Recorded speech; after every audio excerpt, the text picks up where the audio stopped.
This is video safety minute number 3. The topic is best shift handovers. Number 2, you may recall, was on the worst shift handovers. This video is on the best shift handovers. My name is TJ Larkin. Let's just review, first of all, the worst shift handovers. The worst way to do a handover is to rely exclusively on a handwritten logbook. The problem with that is forgetting. You may remember the study I showed you with 169 supervisors in aircraft maintenance workshops, and the most serious problem they had was forgetting. And I mentioned to you that that's because the working memory of human beings only holds a limited capacity, usually for 4 topics. And as you put more topics in, the brain responds by pushing topics out. Pushing topics out is called forgetting. So when you go to write this logbook, the chances are you're going to miss some very important topics. Well, here are 3 ways to improve your shift handovers, and they're really additions really to the logbook. There's nothing wrong with a supervisor writing comments in a logbook. It's just wrong to rely on that exclusively. So this is checklists. What they found out in the medical world was when they added checklists to a handwritten logbook, errors went down by 60%. Actually, serious medical adverse events went down by 60% simply by adding a checklist to the supervisor's notes. The second thing you can do is make sure you add a face-to-face conversation between the outgoing and incoming people on the shift handover. Well, what does that do? It's a small study. They only recorded 16 handovers, but it was done in the nuclear power industry. And what they found was that during this conversation, 3 serious mistakes were corrected. Specifically, there were 3 things this person thought was in the handwritten logbook, or thought was implied, or was recommended, or was that weren't in fact there. That's where the outgoing guys, no, I didn't mean that. That happens 3 times during this face-to-face conversation. So that's essential to doing it. And I want to make just a personal observation here. That's a spiral notebook.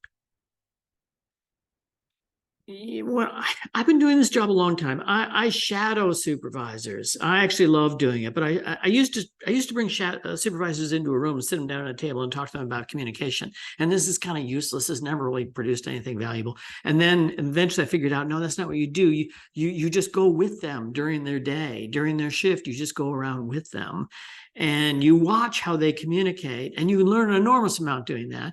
And when I started this career, I first started shadowing late 1980s, the early 1990s. Every single supervisor, without exception, had that in like a breast pocket. And someone would pass them, we'd be getting out of his truck or whatever, and they'd be like, oh, Larry, they're shutting down a heat exchanger number so. Take it to the workshop and clean it out, hydroblast out the tubes. And always the supervisor would open up this thing and you'd see them just write that down. And now when I shadow, I've spent weeks and weeks and weeks shadowing in the last couple of months. And I don't see anybody has these. No supervisors carry them. I don't see people writing anything down. I don't see them jotting them down. People say, well, that's really old technology, TJ. We have laptops, we have phones. I don't see people using those either.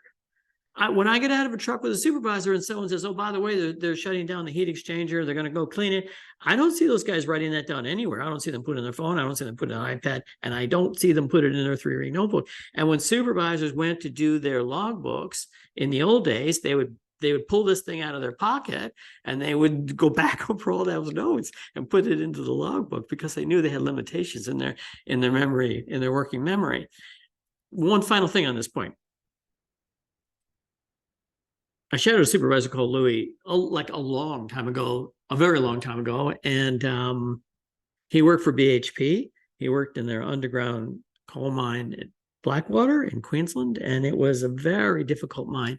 And he was an extraordinary supervisor. And they told me that before they sent me to him to shadow. They told me this guy's like outstanding. He's got the highest throughput. He has the least accidents. He has the least industrial disputes. This is like maybe the best supervisor we've got. And then I spent a week with him underground shadowing him, and I was just knocked dead. I mean, the guy's brilliant. And I have a picture of him. I want to show it to you.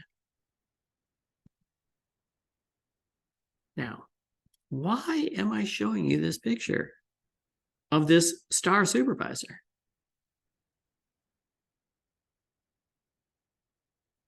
Got it? What are the best shift handovers? The best shift handovers, and you don't know this, I'm about to teach it to you, and you need to remember it. The best shift handovers are when the two people, the incoming and the outgoing supervisors, do a imaginary walk through the site based on an illustration of the site. You see what I mean? It's good to go out into the site and actually do it themselves, but you don't have to do that. If you have a good illustration of the site, the two of you can sit at a table and walk the site. And why would you do that?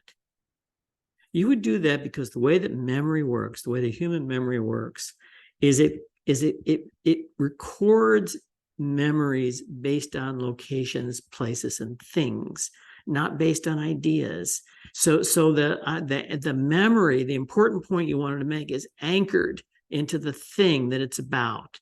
I'm going to show you one study. Yeah, I'm like started my career as a professor of communication. I could like do this for you all day, but I'm going to control myself. I'm going to show you one study. It's called the picture theory of memory. Nobody doubts this. We know this. This is absolutely the fact. I'm going to give you one study by a professor, a Canadian professor by the name of Pavio. And he's in the references. But what he does is he's got 50 index cards like that. He puts them on a table, puts them on a round table. Regular people from the public come in, they look at the 50 cards, he takes them out of the room, and he asks them, how many of those 50 cards can you remember? And in the first setting, their names, like animal, forest, school, but they're genre names, they're names of a category, right? And then he brings them in, separate people again, but similar design. Now he's got 50 cards on the table, but they're not names of class. They're not genre names or classification names. They're names of individual things: dog, table, chair, typewriter, ladder. And he's got all those names. And then he takes people out of the room. They have to remember the 50 cards. How much better do they do when it's a name of a specific thing?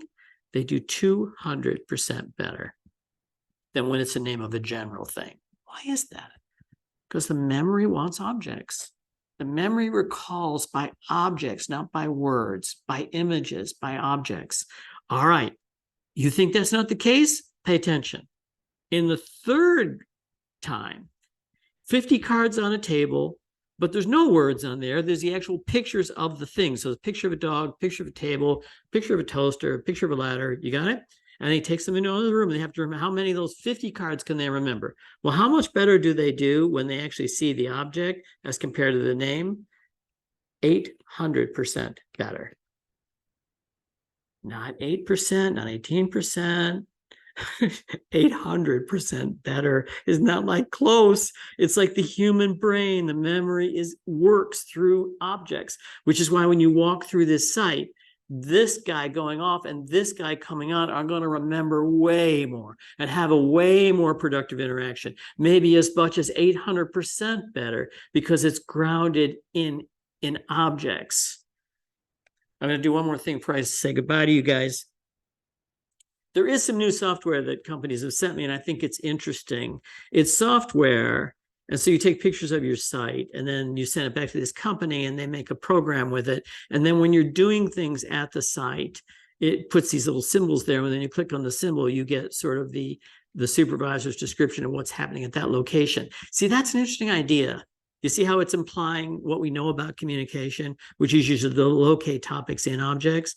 This is another company which has done a very similar design. I think this is a coal mine in Australia, but it's based on the same premise. I don't work for these companies, but if you send me an email, I'll be happy to just send you their websites. I think the work they're doing is interesting. My preference is you have a handmade illustration like that. And the reason I say that is there's too much going on in these photographs, too much detail in here, and you don't have the same control. On an illustration that you make, you can make it exactly the way you want it to be. How do you make one of these? I'm going to do 10 seconds, but if you need to, call me and I'll give you more details. But what you do is you draw one yourself. You have to draw one yourself. I don't care about how crappy your artwork is. Sit down, get a pen and paper out, draw one of these yourself, and then go out and take pictures of these things. And then you hire a professional artist. And what you say to the artist is, here's my drawing. It's crap, but here's my drawing. They need that. And then you show them the photographs of each one of these things. And they will take your drawing, and where you draw a crap choke manifold, they'll draw like a really good one. When you draw a crap, pipe rack, they'll draw quite a good one. They need your illustration, and then they need your photographs. And I think these people are doing interesting work, but I prefer the old-fashioned way of doing it. Okay, so what's the best shift handover? It's when where two people walk through the site in an illustration of it. And that's references number one. That's references number two. I think I showed you this picture last time. This is a little team. We work together. This is trivia night. And it's across the street from our office. That's the end of number three, which is the best handovers. I'm going to do a number four for you in the future, and that's about procedures, long and complicated. The longer and more complicated you make your procedure, the greater the number of accidents. Okay? Just wait for that. And I'm going to do one on scary pictures, putting scary pictures in your safety communication. I'm hesitant to do that because I get really frustrated when I talk about this topic with you people. You engineers are constantly coming to me and telling me, oh, no, those scary pictures don't work. Those scary pictures don't work. I don't tell you what kind of catalyst to put in your cat crackers, right? Do I? No, I don't. I don't tell you how to position your drag line to remove the most overburden. I kind of think you guys are experts at that. And I kind of leave you alone. I kind of stay away from those topics. I just go with whatever you tell me. But for some strange reason, when I tell you people you should put scary pictures in your safety communication, everybody says to me, oh, no, TJ, you don't have that right. So I'll address that personally. Hey, thanks for putting up with me. I hope this is useful to you, and I'll see you next time. Bye.